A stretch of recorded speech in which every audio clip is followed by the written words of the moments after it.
আসসালামু আলাইকুম। আজকে আমরা দেখব কাস্টম ভ্যালিডেশন রুল। এখানে একটি ফর্ম আছে এবং ফর্মে আমি 3টি ডেটা ইনপুট নিচ্ছি।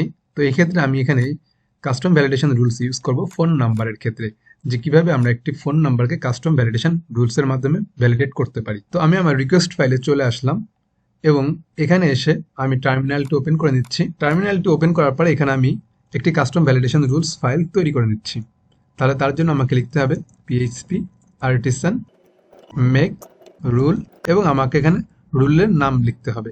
তাহলে আমার রুলের নাম হচ্ছে ফোন নাম্বার, এমন একটা নাম দিলাম, দিয়ে ইন্টার বাটন প্রেস করলাম। সরি, এখানে আর্টিসান কমান্ডটি ভুল হয়েছে লেখাটা। তারপর ইন্টার বাটন প্রেস করলাম এবং আমার এখানে একটি রুল সাকসেসফুলি ক্রিয়েট হয়ে গেছে।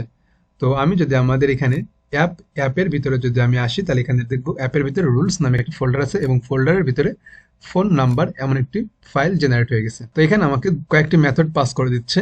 একটি হচ্ছে কনস্ট্রাক্টর মেথড দিচ্ছে, পাসেস মেথড দিচ্ছে এবং হচ্ছে মেসেজ।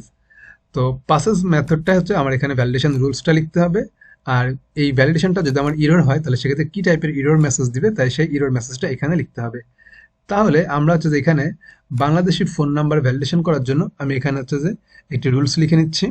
আমি এখানে একটি রুলস লিখে নিলাম এবং রুলসটা হচ্ছে যে বাংলাদেশি যে ফোন নাম্বারটা আছে, যেমন বাংলাদেশি ফোন নাম্বারটা শুরু হয় 01 দিয়ে, তারপরে 1 থেকে শুরু করে 9 এর ভিতরে কোনো একটা নাম্বার থাকে। তো আমি মনে করি এখানে একটা দিলাম 3। তারপর হচ্ছে যে আমার এখানে এরপরে টোটাল 8টা ডিজিট থাকে। তাহলে বাংলাদেশি ফোন নাম্বার মোট 11 ডিজিটের। তা শুরু হয় ফার্স্টে 01 দিয়ে এবং তারপর হচ্ছে টোটাল 9টা ডিজিট থাকে। তো আমি এখানে এরকম করে মনে করুন যে কোনো একটা নাম্বার এখানে দিয়ে দিলাম। এটা টোটাল 11 ডিজিটের নাম্বার। তাহলে এখানে আমরা হচ্ছে চেক করে নিচ্ছি যেটা বাংলাদেশি নাম্বার যে ফরম্যাট আছে সেই ফরম্যাটের নাম্বার কিনা। তাহলে এখানে হচ্ছে যে সেই রেগুলার এক্সপ্রেশনের আমি একটা কন্ডিশন লিখে দিয়েছি। দেওয়ার পরে এখানে যে ভ্যালুটা আসছে, ভ্যালুটা হচ্ছে আমরা যে ডেটাটা আমরা এই ফর্মের মাধ্যমে পাস করছি, এখানে আমরা যে ভ্যালুটা পাস করছি সেই ভ্যালুটা হচ্ছে যে এই ভ্যালু দ্বারা রিসিভ করতেছে। রিসিভ করে আমরা হচ্ছে যে এই ভ্যালুর ভিতরে আমরা চেক করে নিচ্ছি যে এইখানে এই ভ্যালুটা ম্যাচিং হচ্ছে কিনা। আর অ্যাট্রিবিউটটা হচ্ছে আমি যে প্যারামিটার দিয়ে ডেটাটা পাঠাচ্ছি সেই প্যারামিটারটা। তো আমরা হচ্ছে যে এখানে যে দুইটা প্যারামিটার ভ্যালু আসতেছে, এই দুইটা ভ্যালু আমরা চেক করে দেখবো যে আমাদের এখানে দুইটা কি কি ভ্যালু আসছে। তো আমি এখানে এক্সাম্পল এটা রেখে দিলাম। তারপর হচ্ছে যে আমি আমাদের এই যে টেস্ট স্টোরি রিকোয়েস্ট ফাইলের ভিতরে আসলাম। আসার পর আমি এখানে ভ্যালিডেশন রুল লিখে দিচ্ছি যে আমার এখানে ভ্যালিডেশন রুলটা হচ্ছে ফোন। যেহেতু আমি এখানে ফোন দিয়ে ডেটাটাকে রিসিভ করতেছি, তাই আমি এখানে লিখে দিলাম ফোন। ফোন দেওয়ার পরে আমি এখানে যেহেতু আমি এখানে একটা কাস্টম ভ্যালিডেশন রুলস লিখতেছি, তাহলে আমার এখানে লিখে দিলাম নিউ ফোন নাম্বার এবং এটা আমার অ্যাপ রুলস এই ডিরেক্টরির ভিতরে আছে, তাই আমি এটাকে ক্লিক করলাম। ক্লিক করার পর তারপরে এখানে আমি প্যারেন্থেসিস দিয়ে এটাকে আবদ্ধ করে দিই। তাহলে আমার এই ফোন নাম্বার এটা দেখুন আমার এখানে উপরে ইম্পোর্ট হয়ে গেছে।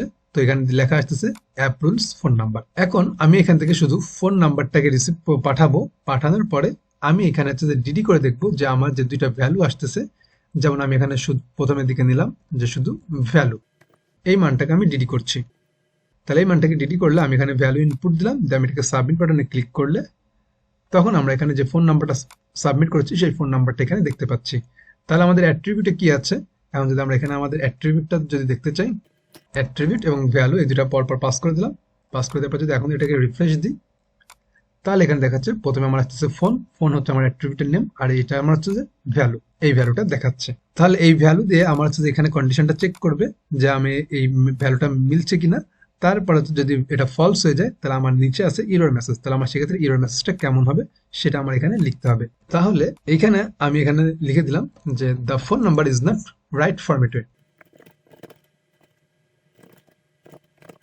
আমি এখানে এই মেসেজটি লিখে দিলাম the phone is not right format.